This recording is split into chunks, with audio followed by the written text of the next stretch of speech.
नमस्कार, मैं आस्था और आप देख रहे हैं बातें यूपी की। आइए शुरुआत करते हैं अपने खास कार्यक्रम यूपी दिस वीक की, पर उससे पहले नजरें हेडलाइंस पर। अगले महीने आ सकता है यूपी पेट का रिजल्ट, आयोग की वेबसाइट पर कर सकते हैं चेक। दुनिया की चौथी सबसे बड़ी अर्थव्यवस्था बनेगा भारत, पहली बार जीडीपी $4 ट्रिलियन के पार। मैथ्स स्टूडेंट भी नीट यूजी एग्जाम दे सकेंगे, एनएमसी ने जारी की नई guideline. Belgium defence and space सहित कई सेक्टरों में करेगा निवेश, सीएम योगी से मिले राजदूत डीडीएर वेंडर होसेल्ट। अंतर्देशीय मत्स्य पालन में यूपी सर्वश्रेष्ठ राज्य, विश्व मत्स्य पालन दिवस पर किया गया सम्मानित। बांके बिहारी मंदिर कॉरिडोर का रास्ता हुआ साफ, कोर्ट ने सरकार के प्रस्ताव को दी मंजूरी। हलाल प्रमाणित करने वाली संस्थाओं और कंपनियों को नोटिस देगी एसटीएफ, अभी और बढ़ सकता है जांच का दायरा। और अब खबरें विस्तार से।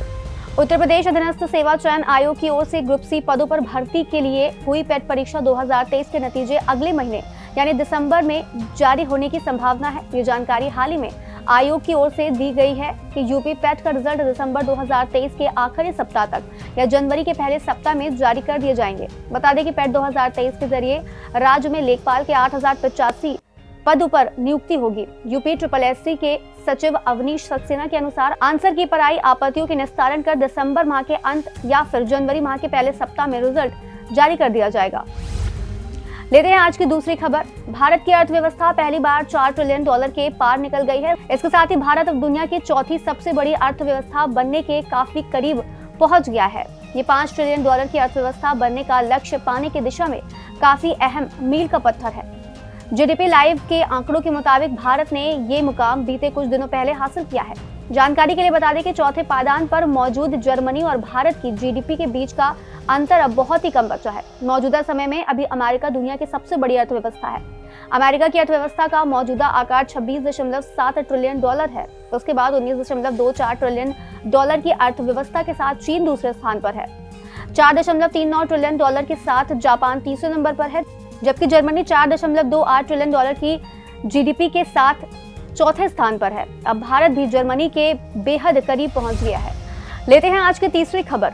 डॉक्टर बनने के लिए अब 12वीं में बायोलॉजी की पढ़ाई जरूरी नहीं होगी। जो बच्चे 11वीं और 12वीं में मैथमेटिक्स से पढ़ाई करेंगे उन्हें भी भविष्य में मेडिकल कोर्स में एडमिशन लेने और डॉक्टर बनने का मौका मिलेगा। इसके लिए नेशनल मेडिकल काउंसिल यानी एनएमसी ने नई गाइडलाइन जारी की है। नई गाइडलाइन के अनुसार 11वीं और 12वीं में पीसीबी, फिजिक्स केमिस्ट्री बायोलॉजी या पीसीएम, फिजिक्स केमिस्ट्री मैथ्स दोनों स्ट्रीम के स्टूडेंट्स नीट यूजी की परीक्षा में शामिल हो सकेंगे। हालांकि पीसीएम से 12वीं करने वाले स्टूडेंट्स को एडिशनल सब्जेक्ट के तौर पर बायोटेक्नोलॉजी की परीक्षा देना जरूरी होगा। एनएमसी के नोटिस में कहा गया है कि 12वीं पास करने के बाद एडिशनल सब्जेक्ट के रूप में अंग्रेजी के साथ फिजिक्स, केमिस्ट्री, बायोलॉजी या फिर बायोटेक्नोलॉजी पढ़ाई करने वाले स्टूडेंट्स नीट यूजी परीक्षा में बैठने के पात्र होंगे। नीट परीक्षा भारत में एमबीबीएस और बीडीएस कोर्सेज में एडमिशन के लिए अनिवार्य है। लेते हैं आज की चौथी खबर। उत्तर प्रदेश की योगी सरकार के राज्य में उद्योगों को बढ़ावा देने के लिए दी जाने वाली सुविधाओं के चलते बेल्जियम ने राज्य में निवेश की मंशा जाहिर की है। बीते दिनों लखनऊ में सीएम योगी से बेल्जियम के राजदूत डीडीएर वेंडर होसेल्ट ने मुलाकात की। इस दौरान राजदूत के साथ 4 सदस्यीय दल भी मौजूद था। योगी ने डीडीएर वेंडर होसेल्ट को ओडीओपी का उत्पाद भेंट किया। इस मौके पर दोनों देशों के बीच अच्छे संबंध और विकास को बेहतर करने के लिए संभावनाओं को लेकर चर्चा हुई। डीडीएर वेंडर होसेल्ट ने यूपी के मुख्यमंत्री योगी आदित्यनाथ की तारीफ की। आपको बता दें कि बेल्जियम ने यूपी में विभिन्न सेक्टरों में साझेदारी के लिए इच्छा व्यक्त की है। खासकर waste management, defence and space, solar project और सेमीकंडक्टर निर्माण के क्षेत्र में बेल्जियम की ओर से रुचि दिखाई गई है। लेते हैं आज की पांचवी खबर। उत्तर प्रदेश ने अंतर्देशीय मत्स्य पालन वर्ग में सर्वश्रेष्ठ राज्य का पुरस्कार हासिल किया है। यह पुरस्कार 21 नवंबर को गुजरात के अहमदाबाद में वैश्विक मत्स्य पालन सम्मेलन 2023 के दौरान दिया गया। इस पुरस्कार को अहमदाबाद में मंत्री संजय निषाद के साथ ही 2 आईएएस अफसर एसीएस रजनीश दुबे, प्रशांत शर्मा ने ग्रहण किया। ये पुरस्कार वैश्विक मत्स्य पालन के क्षेत्र में उपलब्धि हासिल करने के लिए दिया जाता है। प्रदेश में वर्तमान में प्रधानमंत्री मत्स्य संपदा योजना के तहत 21 परियोजनाएं चल रही हैं। मत्स्य विकास विभाग के कैबिनेट मंत्री डॉक्टर संजय कुमार निषाद ने कहा कि पहले प्रदेश के 12 जनपदों की नदियों में रैंचिंग की जाती थी, वहीं वर्तमान में 28 जनपदों की नदियों में रैंचिंग हो रही है। प्रदेश को मत्स्य पालन का हब बनाने के लिए सरकार चंदौली में 62 करोड़ रुपए की लागत से अल्ट्रा मॉडर्न फिश मॉल का निर्माण कर रही है। लेते हैं आज की अगली खबर।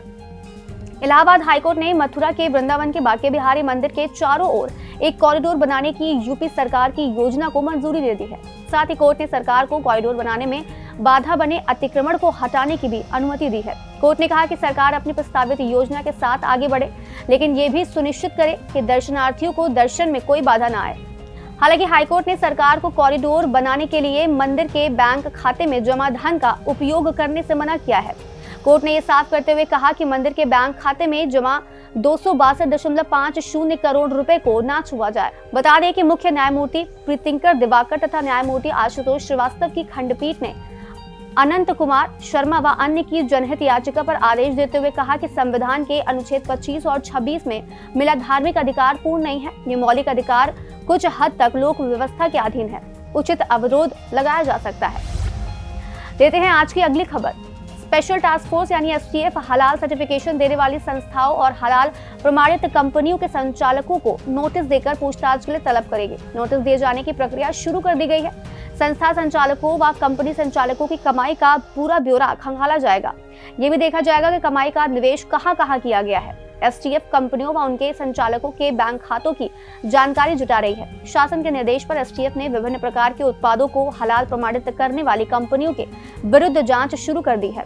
मामले में लखनऊ की हजरतगंज कोतवाली में 17 नवंबर को एफआईआर दर्ज कराई गई थी, जिसमें Halal India private limited Chennai, Jamiat Ulema Hind Halal trust Delhi, हलाल काउंसिल ऑफ इंडिया मुंबई और जमीयत उलेमा मुंबई और अन्य अज्ञात कंपनियों के संचालकों व प्रबंधकों को आरोपित बनाया गया था।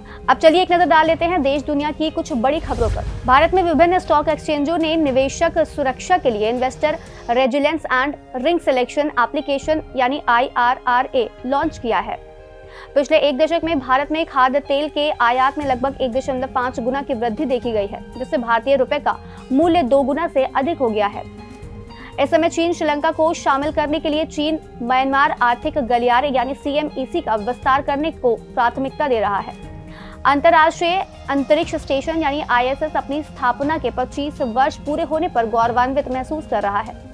हाल ही में संयुक्त राज्य अमेरिका और चीन ने संयुक्त रूप से स्वच्छ ऊर्जा को बढ़ावा देने, जीवाश्म ईंधन को बदलने और ग्लोबल वार्मिंग में योगदान देने वाले उत्सर्जन को कम करने के लिए एक समझौते की घोषणा की है। तो बस आज कार्यक्रम में इतना ही। कार्यक्रम में दी गई जानकारी आपको कैसी लगी कमेंट सेक्शन में जरूर बताइएगा। ऐसी ही और खबरों के लिए देखते रहें और करते रहें बातें यूपी की।